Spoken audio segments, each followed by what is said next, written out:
Selamat pagi semuanya, saudara-saudara sedama Sukihotu Namo Buddhaya. Semoga semuanya dalam keadaan sehat-sehat dan juga berbahagia. Pagi ini saya diminta untuk membawakan tema tentang membina keluarga bahagia dalam jalan Dhamma. Semoga bisa disimak dengan baik ya oleh para umat sehingga bisa mendapatkan manfaat. Karena ada beberapa tips nanti sebagai kita perumah tangga yang kalau ditanya kepada para anggota sangga tentunya mereka tidak bisa jawab karena mereka tidak menjalankan kehidupan sebagai perumah tangga. Izinkan saya membagikan sharing saya. Sharing screen. Oke.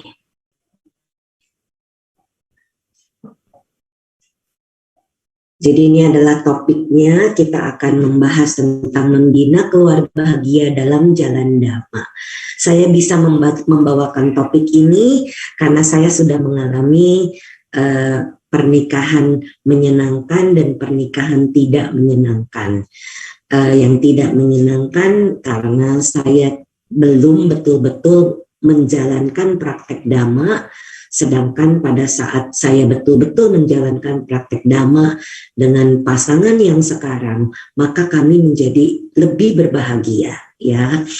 Jadi ini adalah 4 syarat kesamaan dalam Dhamma yang sudah Guru Agung kita Sang Buddha babarkan. Bahwa kita harus punya sama keyakinan, sama sada.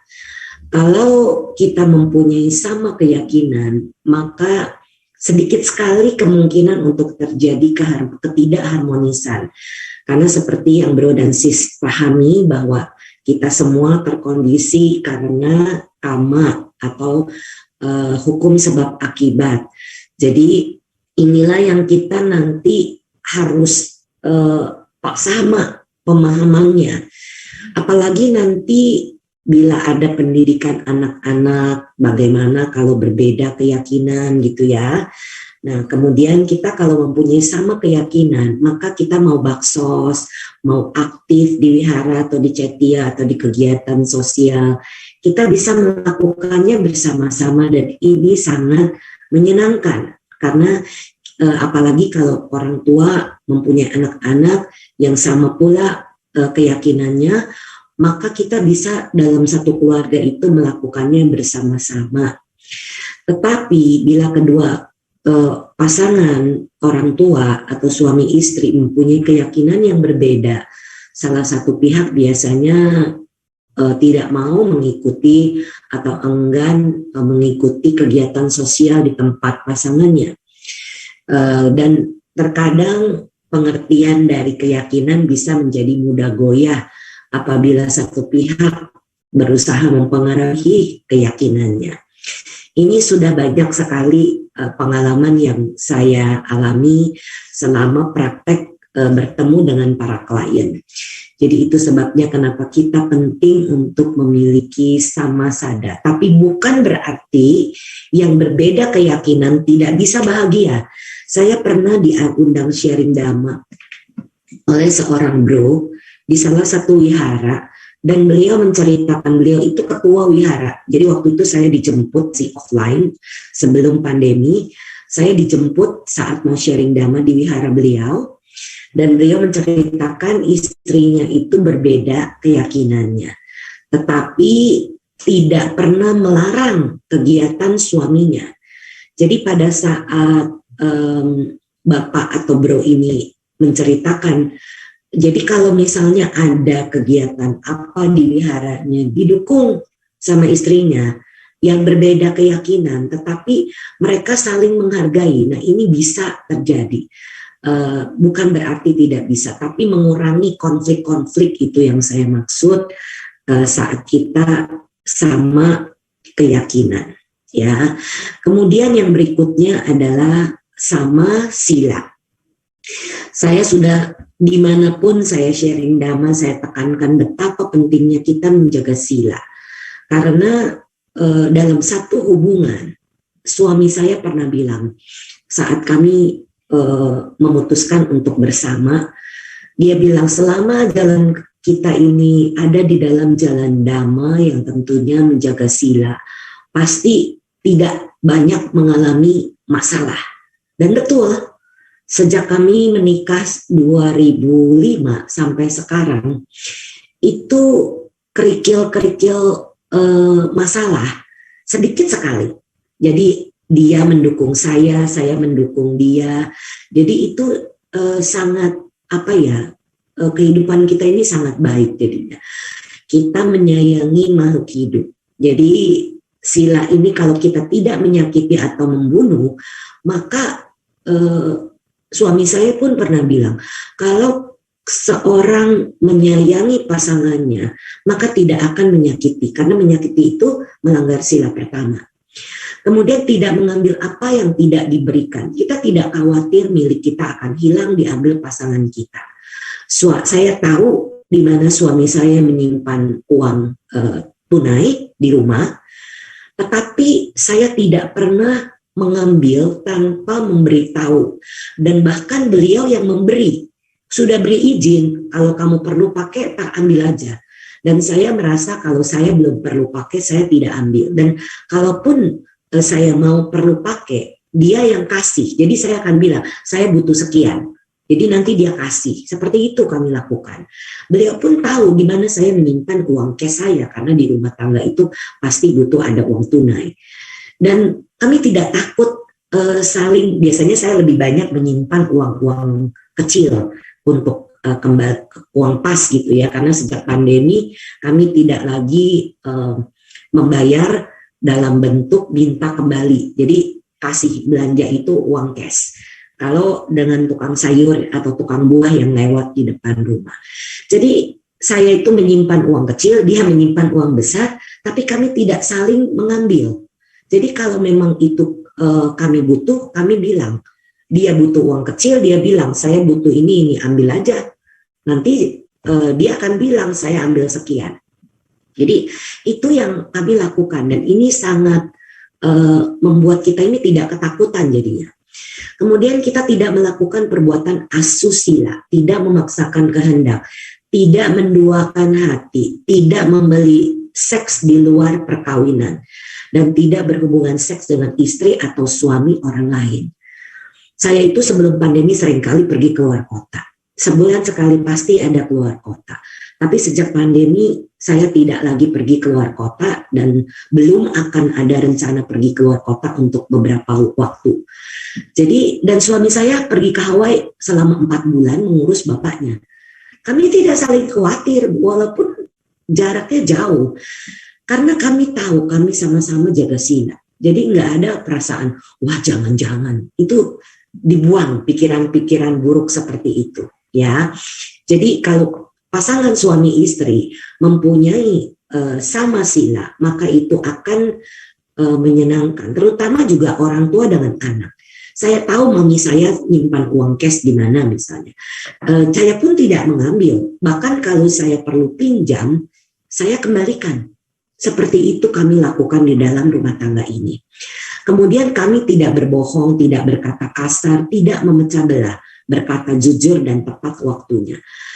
Apa yang terjadi kita bicarakan sesuai dengan apa yang apa adanya. Jadi tidak ditambah bumbu istilahnya ya.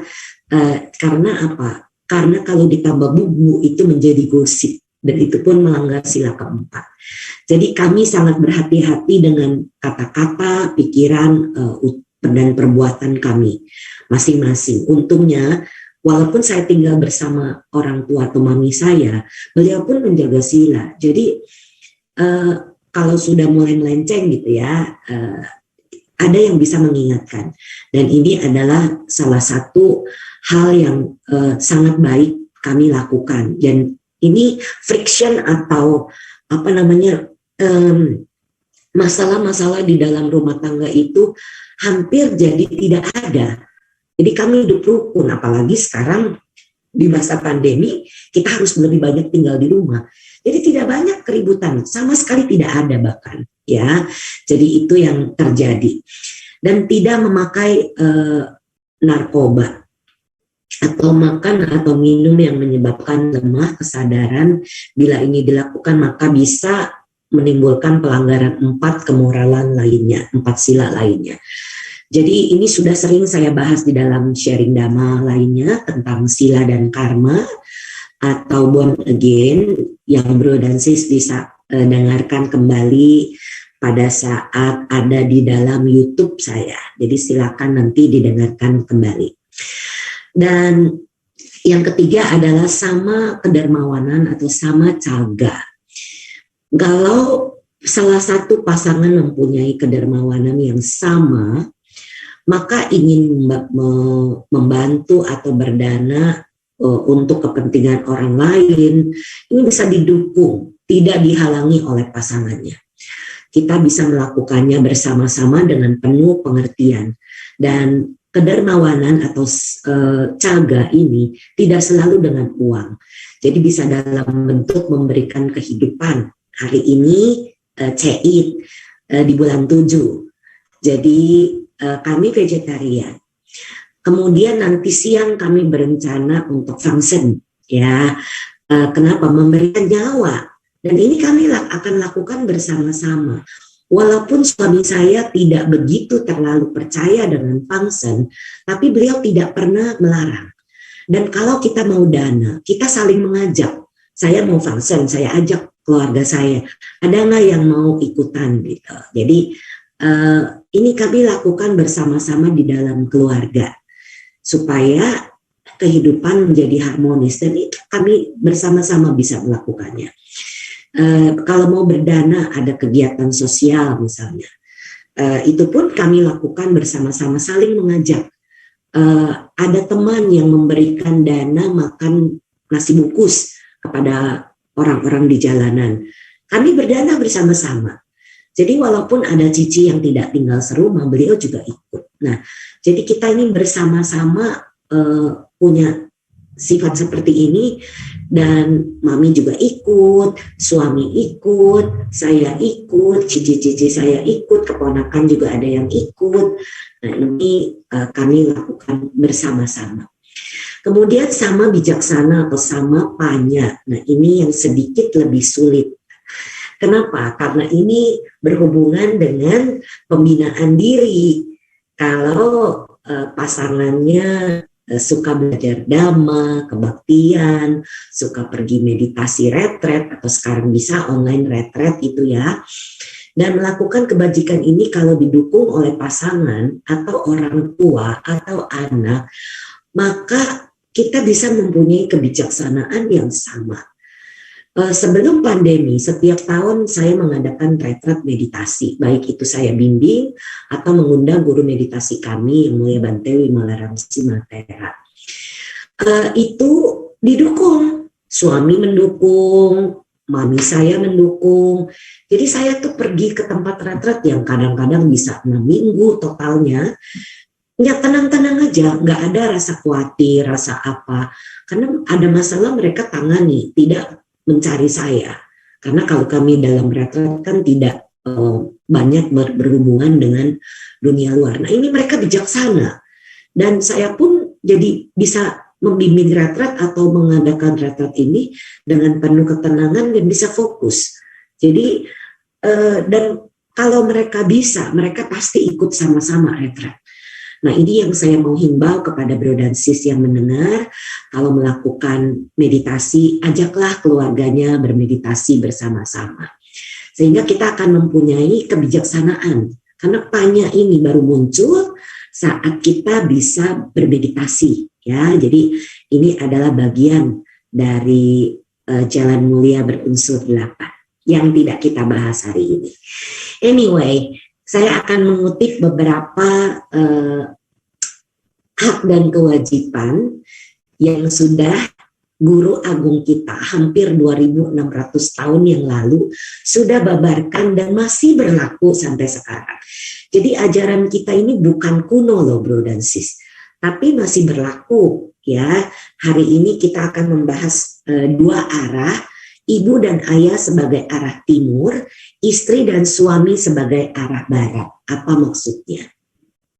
Jadi di dalam Sigala Wada Sutta kita akan membahas satu persatu tentang ayah dan ibu. 5 cara seorang anak memperlakukan orang tuanya sebagai arah timur. Dahulu aku ditunjang oleh mereka, sekarang aku menjadi penunjang mereka. Jadi kita sebagai anak harus memberikan tunjangan kepada orang tua. Kalau kita tinggal bersama orang tua kita yang bayar listrik, kita bayar segala utilities, keperluan rumah tangga, karena mereka sudah tidak berpencaharian, ya. Jadi kita menunjang kehidupan orang tua kita. Mereka butuh apa saja kita belikan. Nah, itu menjadi kewajiban kita. Aku menjalankan kewajibanku terhadap mereka. Ini yang tadi saya katakan, apa yang orang tua kita butuhkan, obat-obatan, vitamin-vitamin, makanan, sandang, papan, semuanya kita penuhi. Aku akan pertahankan kehormatan keluargaku. Jadi kalau kembali lagi kehormatan ini ada hubungannya dengan sila, bro dan sis. Kalau kita menjaga kehormatan keluarga kita tidak melanggar 5 sila itu, maka itu merupakan bagian dari kewajiban kita sebagai anak. Kemudian aku akan mengurus warisanku. Kalau kita diberikan warisan oleh orang tua, maka itu harus dijaga dengan baik, apapun itu bentuknya. Jadi sebenarnya orang tua itu tidak berkewajiban memberikan lagi tambahan kepada kita. Nanti akan ada nih di bawah orang tua memperlakukan arah timur kepada anak. Tetapi sebagai anak itu tidak boleh meminta warisan sebelum waktunya. Karena saya pernah mendengar ada anak-anak yang bilang sama orang tuanya, udah rumahnya dijual, nanti kita bagi. Nah, itu tidak boleh sebenarnya, ya, karena belum waktunya. Dan kemudian aku akan mengatur pemberian sesaji kepada sanak keluargaku yang telah meninggal. Ini pas bulan Patidana, bro dan sis. Kita mengatur, kalau kan kita tidak tahu keluarga kita ada di alam mana. Jadi kalau biasa yang saya lakukan setiap tahun itu, saya sudah punya daftar keluarga, baik papa, emak, engkong, buyut gitu ya, leluhur-leluhur, maupun om dan teman-teman yang meninggal yang memang dekat dengan saya. Itu saya biasanya masukkan di dalam satu tempat itu, di mana melakukan sembahyang Patidana. Jadi kita bisa melakukan ini. Kebetulan ini masuk di dalam bulan Cikwe atau bulan Patidana, untuk kita bisa melakukan pemberian sesaji kepada keluarga kita. Kemudian 5 cara orang tua memperlakukan kecintaan kepada anak. Mencegah ia berbuat jahat. Jadi kalau anak-anaknya mau melanggar sila, kasih tahu apa akibat dari melanggar sila. Ya, jadi supaya mereka mau judi misalnya, dicegah supaya tidak judi, tidak membunuh atau menyakiti, tidak mengambil sesuatu yang tidak diberikan atau mencuri, tidak melakukan hubungan seks salah, suka jajan di luar tuh, jajan dalam tanda petik ya bro dan sis ya. Kemudian suka gosip, bohong, pecah belah dan lain sebagainya, atau pakai narkoba dan alkohol. Ini patut dicegah. Itu adalah tugas dan kewajiban orang tua, bukan memberikan uang, ya udah deh kamu pakai narkoba, ya udah nih kasih. Tidak seperti itu sebenarnya bro dan sis ya. Jadi kita harus sebagai orang tua mempunyai kewajiban untuk mencegah anak-anak kita berbuat kejahatan. Kemudian mendorong mereka supaya berbuat baik, berdana. Dana itu dalam banyak hal yang sudah pernah dibahas. Jadi dana ini melakukan perbuatan baik, memberikan sesuatu, tenaga, senyum, dan lain sebagainya. Memberikan kehidupan, abaya dana, memaafkan. Itu adalah bagian dari berbuat baik. Dan juga tentunya menjaga sila. Kemudian mereka melatih ia dalam suatu pekerjaan. kalau orang tua mempunyai usaha, biarkan anak-anak itu dimulai untuk terjun sebagai apprentice. Jadi mereka akan bisa terbiasa bekerja dari muda. Saya punya sahabat di mana beliau ini punya hotel bersama suaminya. Anak-anaknya itu selalu setiap hari libur itu masuk kerja di hotel dari bawah, dari housekeeping, bersih-bersihin kamar, ganti spray, dan lain sebagainya. Nanti masuk ke F&B, food and beverage, bagian dapur.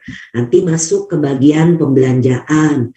Nanti masuk ke bagian masak gitu ya, accounting dan lain sebagainya. Semua komponen di hotel itu dipelajari sehingga satu hari anak ini akan siap untuk meneruskan.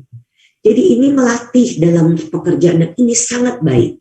Jadi bro dan sis jangan berpikir dia masih kecil belum ngerti. Justru dari kecil mulai dididik, tapi diberikan gaji supaya apa? Anaknya semangat gitu ya. Nah jadi setiap liburan malah mereka mau gitu kerja dan itu sangat baik. Jangan berpikir saya dari kecil udah susah, saya nggak mau anak-anak saya susah. Ini pemikiran keliru sebenarnya. Kenapa?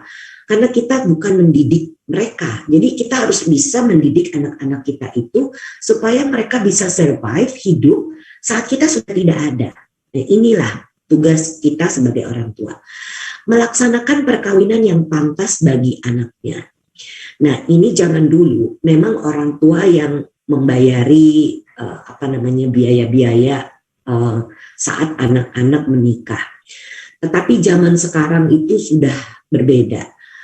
Ada yang memilih untuk tidak menikah, ada yang memilih untuk membayari biaya pernikahan mereka berdua sendiri, dan orang tua kasihlah seberapa semampunya. Jadi kalau ini dalam pelaksanaan perkawinan itu kalau anaknya mau menikah ya bro dan sis. Jadi zaman sekarang ini banyak sekali orang yang mengerti bahwa itu adalah rahula, kemelekatan. Jadi ada yang memilih untuk tidak menikah, it's okay. Memilih untuk sudah menikah tidak punya anak, it's okay, nggak ada masalah. Jadi jangan berpikir bahwa tugasnya belum selesai, karena banyak sekali orang tua yang cerita kepada saya seperti itu. Kemudian menyerahkan warisan pada waktunya.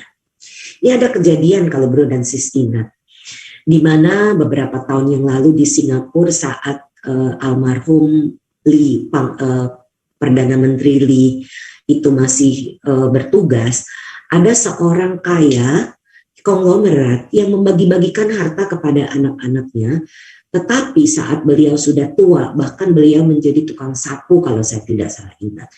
Dan orang kaget. Kenapa? Karena orang tua ini jadi dibuang oleh anak-anak mereka.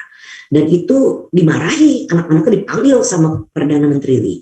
Dipanggil, diambil kembali itu hartanya, dikasih lagi kepada orang tuanya, kepada bapaknya ini, yang notabene mewariskan usaha dan lain-lain harta kepada anak. Jadi sejak itu saya selalu beritahu kepada orang-orang, jangan bagi harta sebelum kita meninggal. Saat nanti kita sudah meninggal, jadi sebelumnya kita bisa warisan. Supaya saat kita meninggal, yang kita tinggalkan ini mereka sudah tahu masing-masing punya apa. Itu saja yang kami lakukan. Papa almarhum membuat surat warisan. Saat beliau meninggal, semua jatuh ke mama. Apabila mama meninggal duluan, semua jatuh ke papa. Dua-dua meninggal baru dibagi kepada anak-anak. Dan ini adalah sesuatu yang benar. Ini tepat pada waktu. Jadi jangan sekali lagi diberikan kepada anak-anak sebelum waktunya. Oke, ini sudah diajarkan oleh Buddha. Karena beliau tentunya juga mendapatkan pengalaman selama beliau 45 tahun mengajar Dhamma. Jadi guru para dewa dan manusia yang luar biasa. Nah, ini adalah tentang tugas dan kewajiban istri kepada suami. 5 cara seorang istri harus diperlakukan sebagai arah barat oleh suaminya. Dengan perhatian. Kalau istri tidak diberikan perhatian kepada suami, suami pulang-pulang itu main game, baca-baca sesuatu, main Facebook, Instagram, bukan memperhatikan istri dan anak-anak, tapi dia perhatiannya sudah berbeda. Nah ini jangan, karena kalau kita sudah pulang, keluarga kita lah adalah orang nomor 1 bagi kita. Jadi harus diberikan perhatian. Suami saya mengerti, jadi kalau saya mau bicara, dia berikan perhatian, dia lagi apa, dia akan bilang tunggu sebentar, saya lagi tangguh. Itu pula yang saya lakukan. Kalau dia perlu saya dengar, dia akan bilang saya butuh kita diskusi. Jadi kita akan berdiskusi. Nah seperti itu. Kemudian dengan ramah tamah, jangan jutek, jangan judes sama istri, ya. Kemudian dengan kesetiaan. Kesetiaan ini Sang Buddha bahas di dalam hal yang sama antara istri dengan suami dan suami kepada istri. Menyerahkan kekuasaan kepada istri. Artinya kalau sudah dikasih uang belanja kepada istri, biarkan istri yang mengatur. Saya pernah mendengar seorang istri cerita kepada saya, suaminya itu uang cabai aja mesti dihitung berapa. Itu sudah keterlaluan kalau menurut saya. Kenapa? Karena biarkan istrinya mengatur, karena di rumah istri adalah Perdana Menteri. Ya, jadi biarkan mereka melakukan tugas dan kewajiban para istri. Nah, ini yang para istri paling suka. Memberikan barang-barang perhiasan kepadanya. Karena kalau bukan dari suami, istri dapat dari siapa? Gitu. Apalagi zaman dulu istri itu tidak bekerja di kantor atau punya profesi mungkin seperti zaman sekarang. Jadi ini sudah dijelaskan oleh Buddha. Kemudian istri membalas cinta suami sebagai arah barat, yaitu kewajibannya dilakukan dengan sebaik-baiknya, berlaku ramah kepada sanak keluarga dari kedua belah pihak. Nah ini kewajiban dan berlaku ramah tamah ini adalah hal yang harus kita lakukan sebagai istri. Saya itu dengan mertua saya, dengan ipar saya selalu berusaha mempunyai hubungan baik. Dan mereka suka ngobrol, suami saya ngobrol dengan papanya atau dengan kakaknya. Nah, saya dukung dan saya kadang-kadang juga kalau lagi available lagi saya bisa, saya akan mau ikut ngobrol atau at least say hi. Itu adalah sesuatu hal yang kita lakukan sehingga menjadi harmonis. Kemudian dengan kesetiaan, sama suami dan istri, istri kepada suami, menjaga barang-barang yang ia bawa. Apa maksudnya? Istri ini kalau saat mau menikah pasti dibekali oleh orang tua. Dan jagalah barang-barang itu, apapun bentuknya. Mau itu panci, mau itu emas, mau itu apapun. Jadi itu harus dijaga dengan baik. Pandai dan rajin mengurus segala pekerjaan rumah tangga. Nah inilah kewajiban yang saya tidak lakukan nomor 5. Pandai dan rajin mengurus segala pekerjaan rumah tangga. Itu yang saya tidak lakukan di dalam perkawinan saya yang pertama dan itu menjadi masalah. Dan sejak menikah dengan Scott, suami yang sekarang, ini kami lakukan. Jadi saya membersihkan kamar, terkadang jadi kami itu gantian cuci piring misalnya, itu suami yang mau lakukan, jadi biarkan, tapi kita tidak seperti membuat karena dalam masa pandemi ini kan kita tidak ada pembantu, jadi kita bekerja sama di dalam rumah tangga. Ini kami lakukan bersama-sama. Demikianlah arah barat ini terlindung olehnya, dibuat aman dan terjamin. Nah ini bro dan sis boleh foto atau screenshot. Karena hal yang tabu atau jangan dilakukan ini sangat penting. Ini yang saya temukan di dalam perkawinan kami dan juga perkawinan orang-orang yang konsul kepada saya. Jangan pernah membandingkan pasangan atau keluarga dengan mantan atau saudara atau teman atau keluarga lainnya. Kamu tuh ya nggak seperti siapa. Nah, itu ya nggak boleh. Karena setiap orang itu adalah orang yang unik, jadi mempunyai hal-hal yang unik. Jadi jangan dibandingkan. Kemudian jangan mengharapkan sesuatu yang berlebihan dari pasangan atau orang tua atau anak. Jadi kalau pasangan kita atau orang tua atau anak kita hanya bisa memberikan sesuatu sesuai dengan kemampuan mereka, terimalah dengan hati lapang. Kenapa? Karena kita tahu kemampuan pasangan kita, kemampuan orang tua kita, atau kemampuan anak kita. Ya sudah, dikasih sekian ya terima. Jadi nggak bisa kita compare, oh kamu tuh ya nggak bisa beliin saya Mercy seperti tetangga saya misalnya. Ya itu nggak bisa begitu ya. Jadi kita jangan mengharapkan sesuatu yang berlebihan karena bisa membuat jadi kecewa. Jangan kasar, marah, riak, memaki, menyakiti pasangan atau orang tua atau anak. Jadi karena kalau kasar ini melanggar sekaligus melanggar sila keempat, bro dan sis. Jadi kalau kita itu melakukan hal-hal ini bisa menyakiti hati dari keluarga kita. Walaupun kita rasanya tidak sengaja.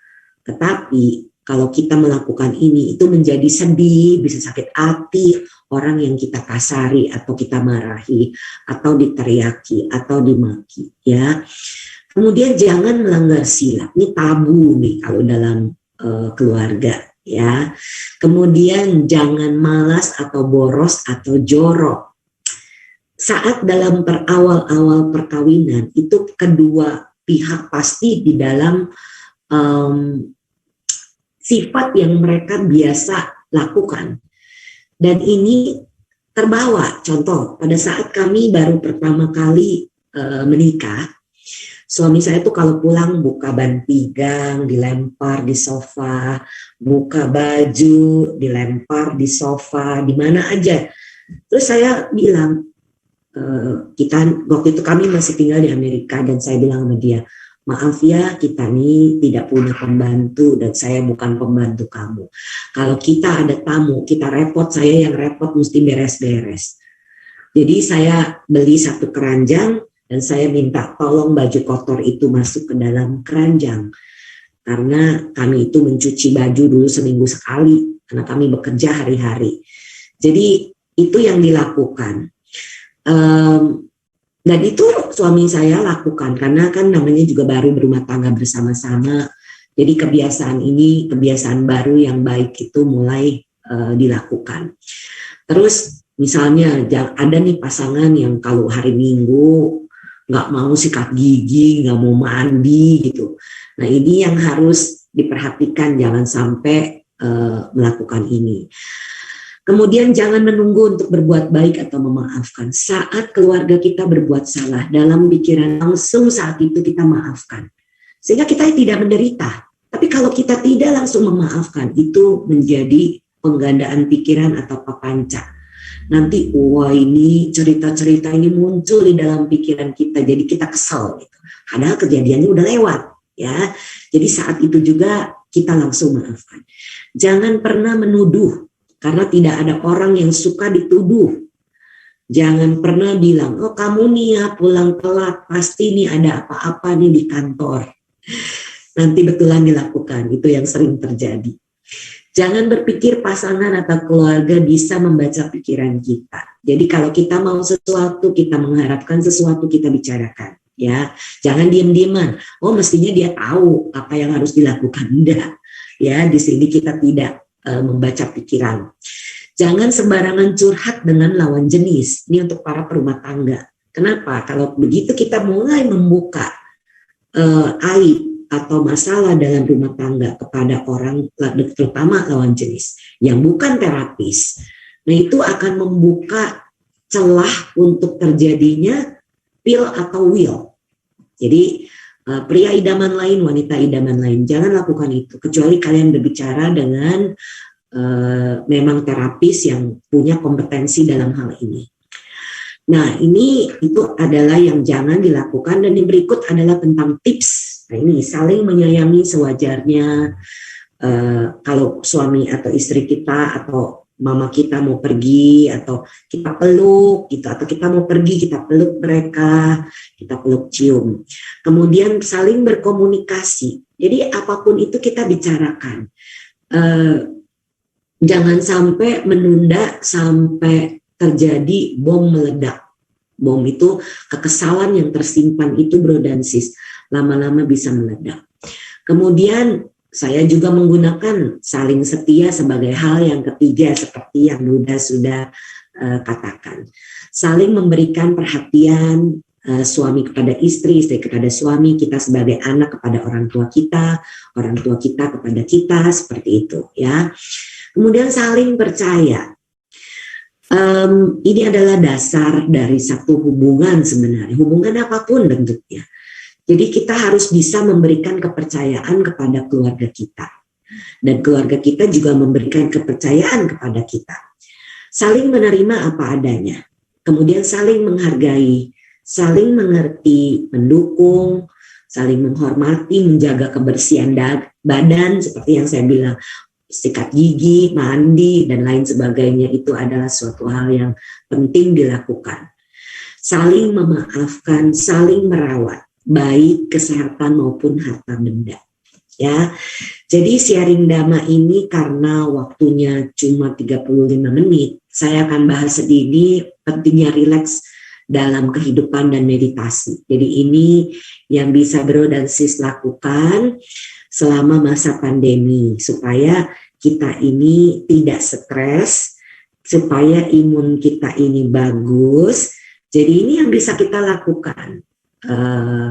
Jadi olahraga, kemudian kita juga berjemur matahari, mendengarkan musik, main musik. Kalau tidak pandemi kita bisa ya pergi ke pantai, tapi sekarang pandemi kita cuma bisa lihat YouTube. Dan santai. Jangan stres dengan keadaan, jangan takut berlebihan. Kita perlu waspada, tetapi jangan takut berlebihan karena bisa menurunkan imun. Dan senyum dan meditasi lah, karena kita punya banyak waktu di rumah. Jadi kita bisa bermeditasi selama masa pandemi ini. Tiap hari kita bisa sisihkan 1 jam waktu untuk meditasi, minimal setengah jam.